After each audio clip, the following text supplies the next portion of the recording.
Please buy this book. It's called The Bloodied and the Broken. The Bloodied and the Broken, and it is on Amazon. Okay? And I think it has some of the best writing that I've done. It starts with the torturing to death of Sylvia Likens. That is probably the saddest story I've ever encountered in my life. Okay. Sylvia Likens and her polio-disabled sister, younger sister, Ginny Likens, were boarding with a woman named Gertrude Banashevsky, who all had 7 children. And during the last month or so of her life, Gertrude Banashevsky kept the child, this 16-year-old girl, in the basement of her home, where she tortured her on a daily basis. And she also invited both her children and kids from the neighborhood, usually teenagers, to engage in the torturing as well. The girl was beaten. She was kicked in her genital area repeatedly. She was burned with cigarettes over 150 times. In addition, Gertrude Banashevsky would say that she was just punishing this girl for her misdeeds. And her and sometimes her, one of her daughters, a 17-year-old named Paula, would tie this girl up.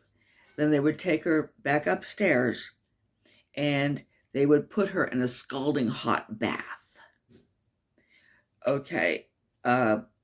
During her period in the basement, she was deprived of normal food and water, although one time she was given a chance to eat soup with her fingers.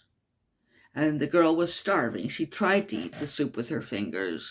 And one of Gertrude's children, John Banashevsky, took the soup away from her.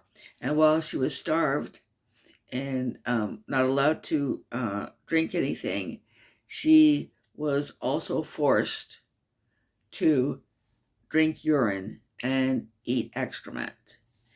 And the worst thing that was done, 3 days prior to her death,